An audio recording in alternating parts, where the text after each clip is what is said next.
El hilo de la cometa, el podcast del cierre digital con Juan Luis Galiacho. Buenas tardes, buenas noches según nos estéis viendo o escuchando en todos nuestros canales, YouTube, Podimo, Spotify, TikTok, en nuestras redes sociales, X, Instagram, Facebook y, como no, todos los días y cada minuto en elcierredigital.com, nuestro buque insignia. Y seguimos aquí otro jueves más en El Hilo de la Cometa, su podcast preferido, ese que cuenta lo que otros quizá no se atreven a contar o no saben contar por desconocimiento o quizá porque, como digo, no quieran. Pero aquí sí, en El Hilo de la Cometa, en el cierre digital. Y ante todo, darles las gracias a todos ustedes por su fidelidad, por su apoyo, por su constancia, por hacernos más grandes cada día después de nuestro retorno a esta nueva temporada del Hilo de la Cometa. Han sido muchos y muchos los mensajes de apoyo, muchos y muchos los simpatizantes que nos han escrito, apoyándonos y sobre todo aumentando nuestro número de visitas. Esto es lo que nos da impulso para seguir ofreciéndoles la mejor información independiente y siempre intentamos que muy rigurosa. También decirles que a partir de este jueves iniciamos también un nuevo cambio en nuestras estructuras. Verán ustedes una nueva portada que sea la que va a aparecer en nuestras redes y en nuestros canales sobre el hilo de la cometa. Intentamos innovar y por eso vamos poco a poco mejorando para que ustedes tengan el mejor producto. Y fruto de ellos es nuestra nueva portada del hilo de la cometa, que enseguida van ustedes a disfrutar de ella. También decirles que seguimos al pie del cañón y ha sido una semana dura de información. Mucha tela que cortar que vamos a intentar resumir en este hilo de la cometa. Si me permiten unas breves líneas o unos breves mensajes o quizá conclusiones. Miren ustedes, decía el profesor Balbuena, mi catedrático, como le llamo yo, que el periodismo es recordar. Efectivamente, el periodismo es recordar. Y los que ya somos muy veteranos, los que llevamos ya casi 40 años al frente de este oficio al que queremos, pues claro, todo esto que ha salido de las cloacas del Estado, etcétera, pues no nos pilla de sorpresa. Y se lo voy a contar el por qué. Porque estamos haciendo un periodismo de inmediatez, un periodismo sin situar las piezas. El éxito del periodismo americano es el periodismo de precisión. Ustedes las piezas las tienen sueltas, las juntan, informan un todo. Y este periodismo de hoy en día no es el periodismo que queremos.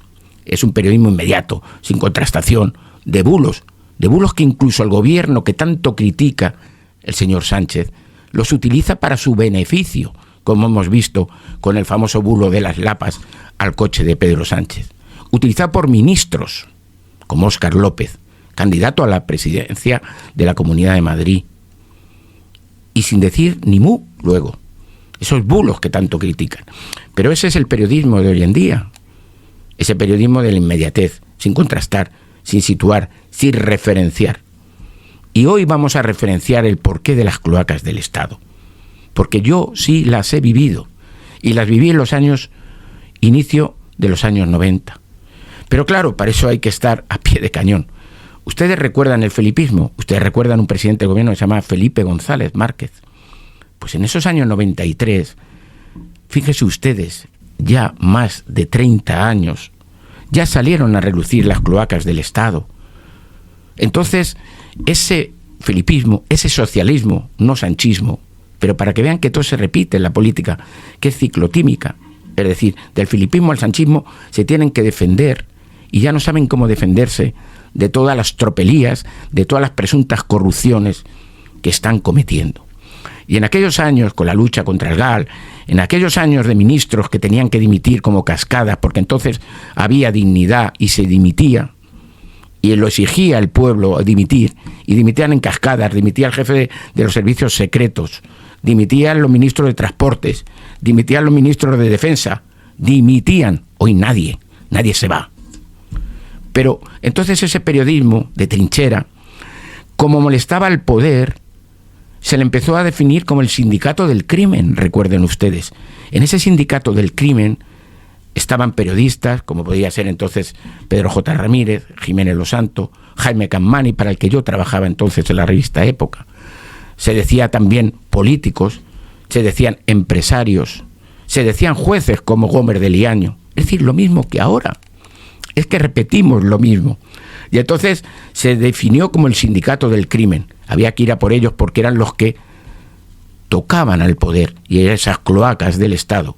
Las mismas que hoy el señor Sánchez intenta sacar a la luz para defender sus tropelías, sus presuntas corrupciones de los miembros de su gobierno, incluso de la sede de Ferraz. Pero eso lo hemos vivido. ¿Pero qué ocurre? Que ahora parece que hay un señor que se llama el productor Dolcet. Pero es que antes estaba el empresario Cristian Jiménez. Y Cristian Jiménez lo que hacía era la acusación popular, como también la hacía Ruiz Mateos. Y entonces, ¿qué hacían? Pues estaban en todos los sumarios, se personaban en las causas más importantes como acusación popular, recibían todo el tema y todos los datos, lo mismo que ha hecho el señor Dolcet y lo mismo que ha hecho Leire Díaz, la militante del PSOE, pero con una diferencia, que entonces no había topos del PSOE metidos dentro de las acusaciones populares. No, han aprendido eso. El señor Sánchez, el sanchismo, ha aprendido a meter topos dentro de estas acusaciones populares, que no van contra el gobierno en sí, van contra el sistema, porque son perjudicados del sistema. Acusaciones que ha dicho el señor Dolcet, el fontanero en este caso del PSOE, por decirle algo, aunque yo no lo creo, porque él yo creo que va por libre porque quería defenderse, pero se ha unido a todos y ha entrado ese topo que se llama Leire Díaz para tener toda la información. Pero es que es lo mismo, es decir, los casos, fíjense ustedes, ahora dicen que está el señor Luis Pineda, el señor Sandro Rosell, el señor Hamlin. Pero vamos a ver, si eso es la derecha, ¿qué me están ustedes diciendo? Entonces, ¿qué ocurre? No ocurre más que hay que poner las piezas en su sitio. Se trata de personas que van contra el sistema porque han sufrido al sistema y como no pueden con el sistema se unen para tener información. Y a diferencia de aquellos años 90, donde esas acusaciones populares no cruzaban los datos de uno u otro caso, sino que iban simplemente porque no había esos procedimientos, no había los métodos de hoy en día, no se cruzaban los datos. Hoy se cruzan los datos y se forma un todo. El señor Pineda, el señor Hamlin, el señor Sandro Rosell, el señor Dolcet, etcétera, etcétera, cruzan datos a través de despachos de abogados que son muy potentes, sobre todo en estas cuestiones, con elementos que vienen incluso de la inteligencia israelí. Yo conozco uno de esos despachos de abogados vinculado precisamente a estas supuestas cloacas, que no son así, sino que trabajan para estos señores, estas acusaciones populares, que utilizan métodos del Mossad, cruzan datos, y no se pueden ustedes imaginar que yo he estado en esos despachos, la cantidad de información que se puede sacar al cruzar datos, y sobre todo con la apariencia de personajes negros, oscuros, como el comisario Villarejo, que aparece en todas estas tramas. Entonces son cloacas del Estado, pero no cloacas del Estado contra el PSOE, no cloacas del Estado contra el señor Sánchez, son cloacas del Estado contra el sistema, donde están implicados jueces, donde están implicados policías, donde están implicados guardias civiles, donde están implicados estructuras del poder. Y eso siempre ha existido ahí, porque aparte no hay límites correctores. ¿Quién corrige las infracciones y penalizaciones de la Policía Nacional? Servicios internos. ¿Y qué? Aparece el jefe de la UDES llevándose todo el dinero de la droga. Y aparece un comandante de la Guardia Civil vinculado con el caso Koldo. ¿Y los jueces? ¿Y los periodistas? Pues es que no hay sistemas correctivos. Y ese es el grave problema. Han acabado con el periodismo de investigación. El periodismo de investigación es el supervisor del sistema democrático. Siempre lo ha sido. En esos años 90, ese sindicato del crimen, al menos trabajábamos para defender la independencia y para defender sobre todo las estructuras del Estado español, manipuladas y corruptas por determinados miembros del Ejecutivo. Y esto ocurre lo mismo. Lo que pasa es que le están dando la vuelta. ¿Por qué? Porque el Partido Socialista, el señor Sánchez, ya no tiene el relato de los hechos. En el momento que usted pierde el relato de los hechos, ya no es nadie. Entonces hay que volver a ganar el relato de los hechos. Y para ganar ese relato de los hechos, Hay que sacar las cloacas del Estado. Se mienta o no se mienta, como han mentido 3 ministros. Pero si esas cloacas del Estado, señor Sánchez, no van contra usted, van contra el sistema. Lo que pasa es que usted las ha utilizado a través de Leire Díaz. Una topo que lleva cerca de 7 u 8 años metida ahí para sacar información de esas acusaciones populares que en su día, en los años 90, ejercían Ruiz Mateo, Cristian Jiménez. Pero claro, hay que recordar. Entonces el felipismo, el sanchismo y lo que ustedes pongan utilizan lo mismo. Unas cloacas del Estado, unas estructuras podredumbres que tenemos y que no hay límites correctores. Lo que pasa es que, vuelvo a repetir, ahora se cruzan datos y eso forma un todo, como estamos viendo en estos momentos. Que los fiscales, pero si yo tengo esos informes que dicen desde hace muchos años, yo no he dado ningún informe de ese fiscal cuyo nombre no quiero decir. Pues claro que lo tenemos. ¿Ustedes creen que no estaban circulando por las redacciones? Pues claro que sí. Pero eso es el periodismo. Saber dar, no dar, y no entrar en las vidas personales. Pues como eso hay todo, porque son sumarios que están ahí. No estamos hablando de cosas nuevas. Estamos dando, ahora bien, luego aparecen estos topos incrustados dentro de esas cloacas, que lo que dicen es que a cambio de moneda me das esto. Yo te salvo, Rubén, comandante de la Guardia Civil, si me das información de la UCO y del teniente coronel Balas, porque hay que ir a por él. Y lo que se trata es la información, si la información es el poder. Y luego en una estructura mediática, donde el señor Sánchez se va a tener que proteger, y es consciente de ello, de una nueva, como hemos dicho aquí en el Cierre Digital la semana pasada, una nueva campaña más agresiva del Partido Popular de Feijóo, y mucho más en el momento que se ha proclamado el candidato único del Partido Popular. Ya verán ustedes. Pero claro, el señor Sánchez se tiene que proteger. ¿Y cómo se va a proteger?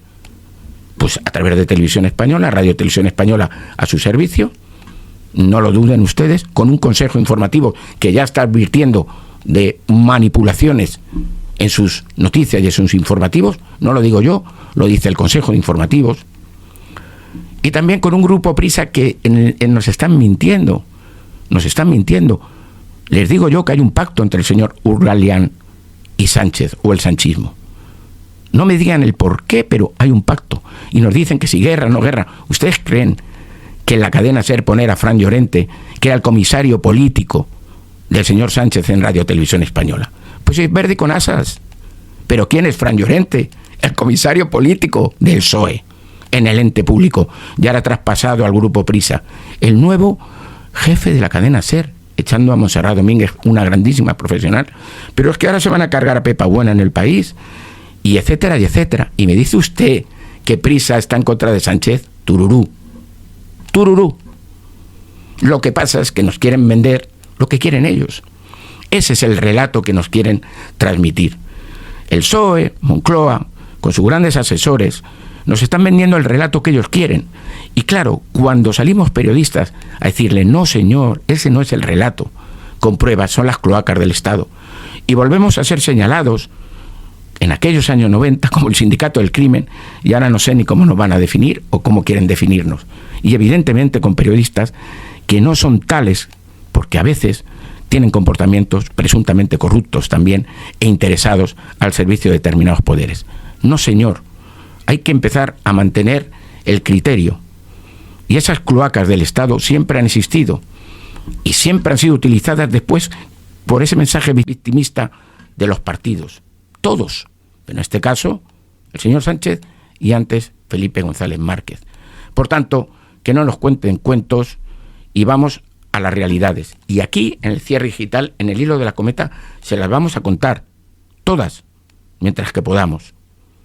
Y les cuento y les digo que las estructuras en estos momentos están manipuladas. Y lo que tenemos que hacer es luchar precisamente con datos contra estas estructuras. Repito, el sindicato del crimen del 90 parece ser que vuelve con el sanchismo, y que esas acusaciones populares con el señor Cristian Jiménez vuelven ahora con el señor Dolcet y con topos como Leire Díaz, a la cual el Partido Socialista Obrero Español todavía no ha abierto ningún tipo de expediente sancionador, ni siquiera nos ha aclarado su vinculación con él y con las cloacas del Estado. Y cambiando de tema, vamos a un tema un poquito más light, aunque también muy importante desde la situación política, estratégica y sobre todo social también, como es que nuestra futura reina, la princesa Leonor, ha acabado hoy jueves, día 5, su periplo en el Juan Sebastián Elcano. Un periplo que le ha formado considerablemente, no hay duda. Aquí en el Cierre Digital les hemos contado la verdad, los problemas que ha tenido la princesa Leonor, la adaptación que ha tenido, sus problemas en el buque escuela del ejército, lo mal que lo ha pasado, sus problemas de mareos, de vómitos, etcétera, sus salidas cuando salía después de que el buque atracara en diferentes puertos.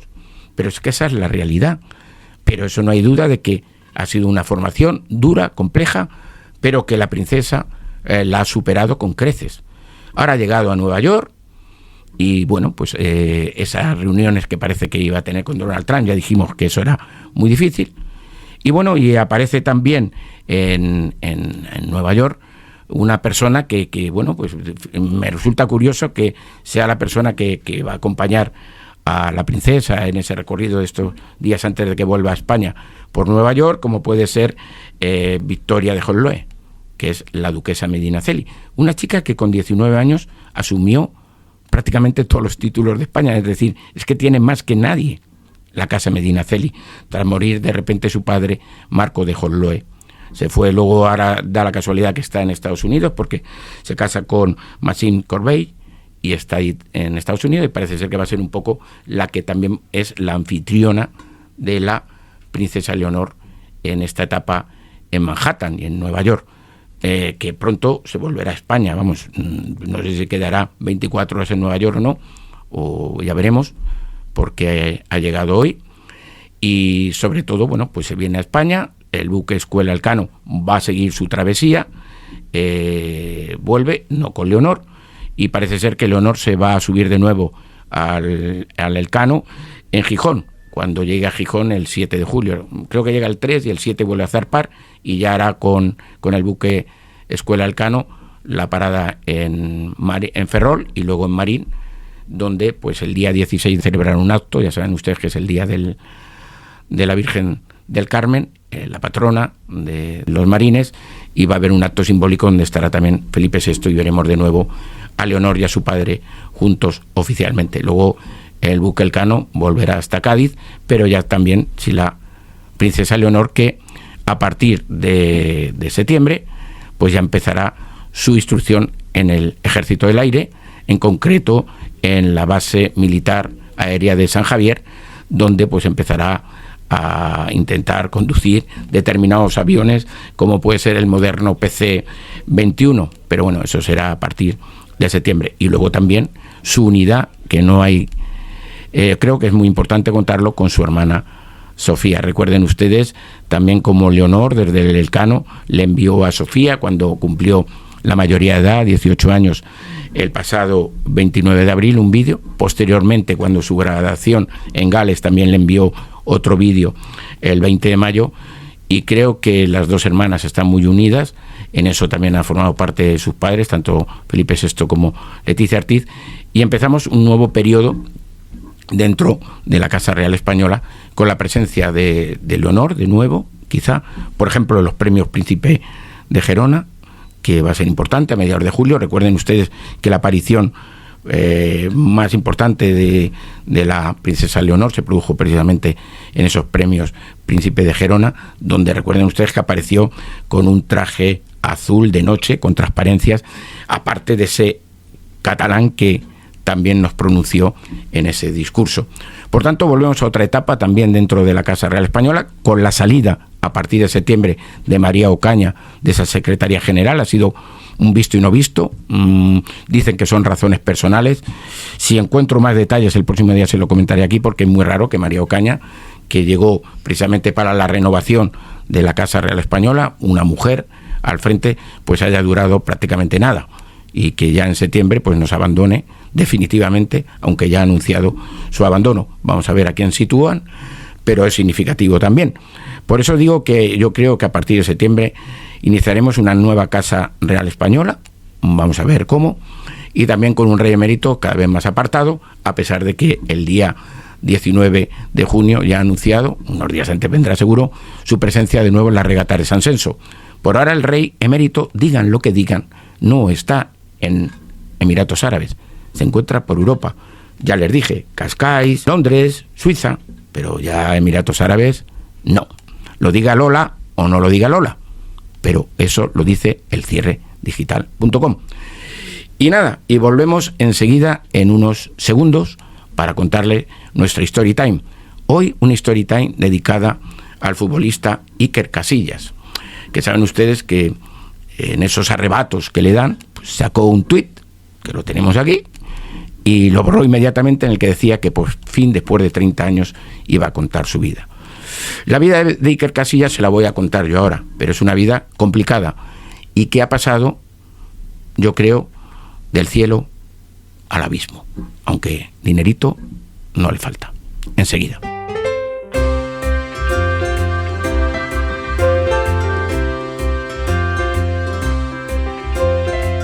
De nuevo aquí, en El Hilo de la Cometa, en su podcast favorito, en ese podcast que contamos lo que otros quizás no se atreven a contar o desconocen, pero sí aquí en El Hilo de la Cometa. Y les vuelvo a agradecer su fidelidad, su apoyo, su constancia, porque han sido muchos los mensajes que hemos recibido. Y como están ustedes viendo, con nuevas estructuras dentro del Hilo de la Cometa, porque ustedes se lo merecen.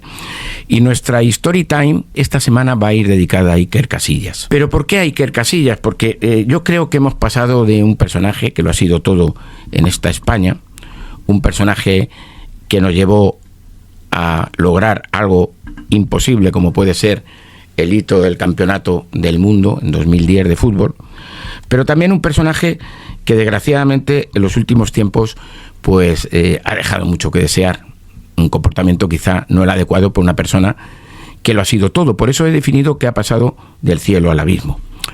Hace escasos días el señor Casillas sacaba un tuit que borraba inmediatamente, pero fíjese ustedes qué tuit. Francamente, nunca había pensado en hablar de esto. En 30 años como futbolista se lo he contado a muy pocos, pero creo que es bonito compartirlo. Es parte de mi carrera y creo que es el momento. Realmente así se entenderá al deportista que he llegado a ser. Sé que algunos me dirán que no lo cuente, pero es una decisión que solo me afecta a mí. Bueno, pues si lo dices, ¿por qué lo borras? Porque es que son tantos ya los tuits del señor Casillas, que es que ya uno se pierde. Acuérdense ustedes cuando se le relacionó con la hermana de Íñigo Nieva, con Alejandro Nieva, y de pronto sacó un tuit diciendo: si soy gay, ¿qué me están ustedes diciendo? Ese es el señor Casillas. Y a continuación Puyol le dijo: pues ya está bien, es mejor, así podemos sacar nuestra relación. Y hay una foto de Casillas, de Puyol, de Xavi, todos ahí con el Mundial y todos ahí muy juntitos. Y luego pues, pero vamos a ver, señor Casillas, usted representa algo para los chavales. Usted ha perdido un poco la cabeza. Es que yo no quiero ser bueno, porque el señor Casillas últimamente, yo he estado y lo he visto en comportamientos no nada agradables desde el punto de vista en fiesta determinada, quizá compañías que no tenía que haber tenido, no sé, creo que la ruptura con Sara Carbonero, pues evidentemente, aparte de una vida ya difusa, pues también le ha complicado mucho en sus relaciones. Acuérdense que se le relacionaba, aparte de la hermana de Onieva, con gente de OnlyFans, que luego salían, que no tenían, esas noches del dedo, de esos mensajitos y tal. Yo creo que la vida de Casillas, desgraciadamente, para un personaje que lo ha sido todo, para muchos, para mí lo ha sido todo, un portero, un deportista excelente, creo que, no sé, a veces comportamientos así nos lleva a pensar otras cosas, ¿no? Y el señor Casillas, yo creo que después de romper precisamente con quien fue su hombre que le llevaba, Carlos Cutropía, que era el que le llevaba con esa agencia que habían creado de 380 AMK, y que rompe en 2024 después de llevarlo desde el 2010, después del Mundial.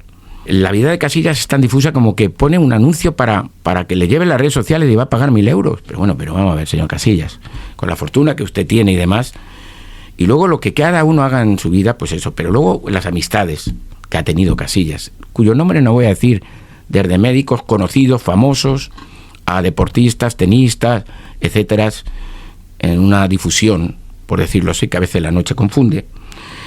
Y también precisamente con que no hay una persona que le lleve. La persona que en estos momentos parece que está con él, que es Luis Gómez, que ya lleva mucho tiempo con él, bueno, pues yo no sé si trabaja con él, no trabaja, pero el hecho es que el señor Casillas, que también tuvo sus rifirrafes en el vestuario del Real Madrid, con Mourinho, recuérdense ustedes, se le decían que era el topo dentro del vestuario, que le iba corriendo a contarlo a personajes, que incluso a su exmujer, a Sara Carbonero, que entonces se dedicaba a la información deportiva, incluso por Riñó, y peleaba con futbolistas como Arberola. Es que es una pena, de verdad, pero Casillas, un hombre modesto, un hombre... Fíjese, le voy a contar un detalle en esas exclusivas que sí me gustan contar aquí en el Cierre Digital.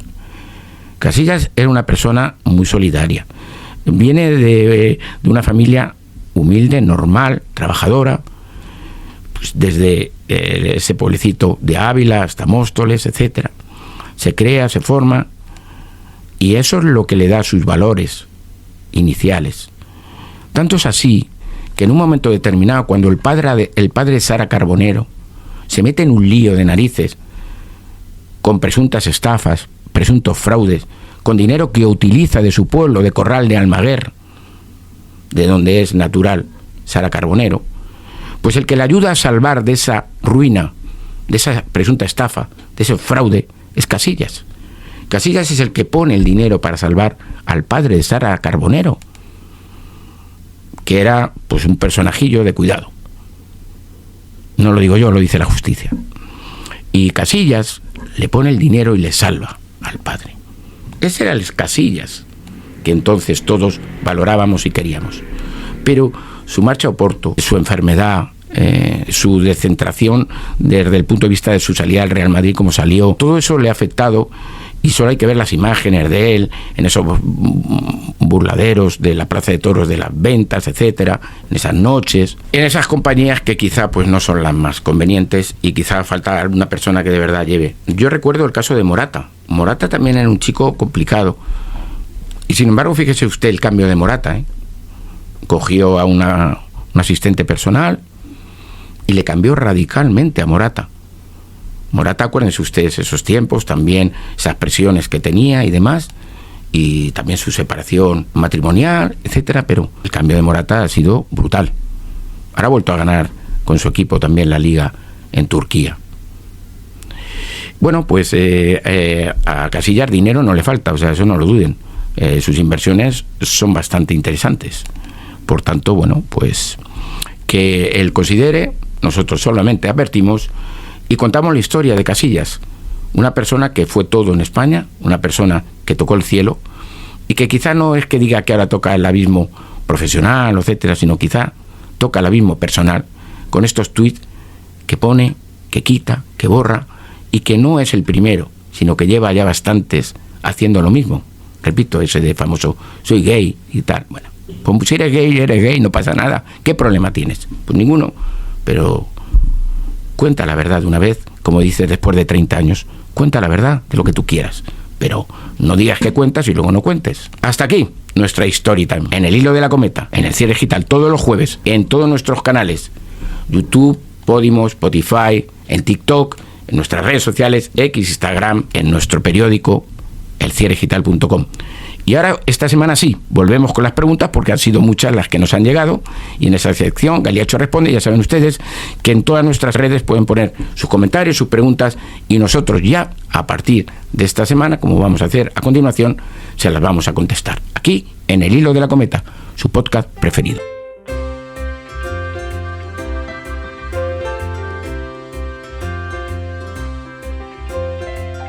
Esta semana ya, en nuestra nueva temporada, pues hemos recibido bastantes. Vamos a alguna de ellas. Por ejemplo, José Carlos me pregunta: señor Galiacho, ¿es verdad lo del Hermanísimo y su lío con el aforado? Pues evidentemente hay mucho que contar, lo estamos contando en el cierredigital.com. Hemos contado precisamente que el presidente de la Diputación de Badajoz, que como dice usted, el aforado, pues va a tener problemas. Y bueno, pues sobre la vida del Hermanísimo, del señor David Sánchez, bueno, pues voy a contarles algo, pero sobre todo de la vida de la familia. Ya lo apunto y le voy a contar la vida de la familia Sánchez, que es muy curiosa, es también para un reality, igual que ahora está la Berrocal, etcétera, pues vamos a contar la vida de la familia Sánchez. Pero ya que digo de la Berrocal, precisamente me escribe Adela Astrocoach, que dice: sería interesante que nos hablaras más de la familia oficial de Madrid de Berrocal, esa que tanto quiere Vicky ocultar. Me he quedado con las ganas de saber más. Y es que es verdad que nuestro último Hilo de la Cometa, donde contábamos parte de la verdad sobre la familia Martín Berrocal y sobre la historia de Vicky Martín Berrocal, pues ha tenido un gran éxito. Bueno, pues hoy le voy a contar algo más. Venga, ya que me lo pide Adele, pues se lo voy a contar. Miren ustedes, nos hemos hecho con una entrevista que concede en el año 81, que van a ver ustedes luego detrás mío, en el que Victoria Martín, la que era la chica de Huelva, la que era la compañera de Martín Berrocal en Huelva, la madre de Vicky Martín y de Rocío Martín, pues hablan en el año 81 y cuentan cosas. Es que de verdad es divertidísima esa entrevista, porque pone a cada uno en su sitio después de más de 40 años. En esa entrevista pues contaban un poco dónde trabajaba Victoria Martín, la madre de Vicky y de Rocío.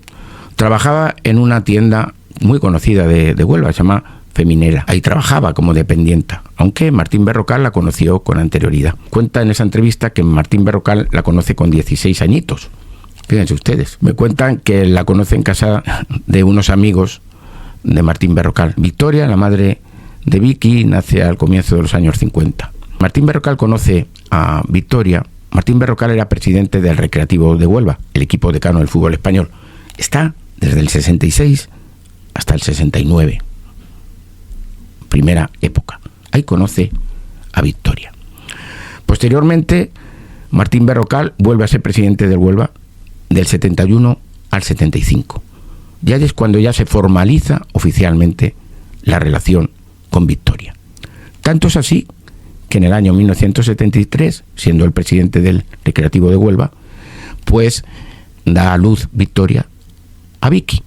Que le ponen Vicky porque lo dicen en la entrevista, porque le dijo en Martín Berrocal: quiero tener a dos Victorias en mi vida. Victoria la madre y Victoria Vicky la hija. Bien, pues en aquellos tiempos, en esos años 80, esta señora Victoria, que trabajaba en esa tienda muy conocida de Huelva, donde iba, por decir así, la gente más de bien de Huelva a comprar toda la ropa, bueno, pues Victoria era conocida allí por ser la compañera de Martín Berrocal, el presidente de Huelva, que aparte tenía un motel en Huelva, aparte de lo que les conté el otro día. Bien, pues Victoria lo que hace es que acompañaba siempre a Martín Berrocal, mientras Martín Berrocal tenía su familia en Madrid, que usted me pregunta, Marisa del Molino y sus hijos. Hay un reportaje que les voy a poner también a continuación, de la revista Protagonistas, también del año 81, donde aparece el señor Berrocal con su familia de Madrid, con Marisa y sus hijos. Lo van a ver ustedes. Y en ese reportaje, fíjense ustedes, le dice que Marisa va a tener el quinto hijo, cuando solo han tenido 3, fíjense ustedes. Tiene a Marisa, la primogénita, a José Luis y a David, que es el pequeño. Bueno, pues aparecen, y van a ver ustedes las fotos, con Marisa, de vacaciones en Alicante, Martín Berrocal, diciendo que van a tener otro hijo más, que 4 son pocos. O sea, ya era el cacao de hijos y demás que no se sabían. Claro, estaban hablando de Victoria, o sea, de Vicky, de Rocío, bueno, pum, bum. Pero la prensa no sabía muy bien especificar el caso. Entonces adjudicaban a Martín Berrocal hijos con Marisa que no eran los de Marisa, sino eran los de Victoria. Y entonces esa revista Protagonistas saca la imagen y eso, claro, crea un cisma en Martín Berrocal, y cuenta la publicación que Martín Berrocal se va a Huelva y retira de los kioscos toda esta revista que hoy les pongo, que se llama Protagonistas. En Huelva entero compró todo, para que no saliera en Huelva que estaba viviendo con Marisa, sobre todo para las niñitas, para Vicky y para Rocío.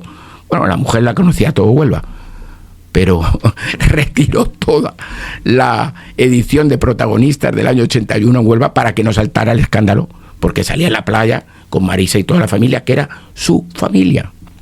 Su familia.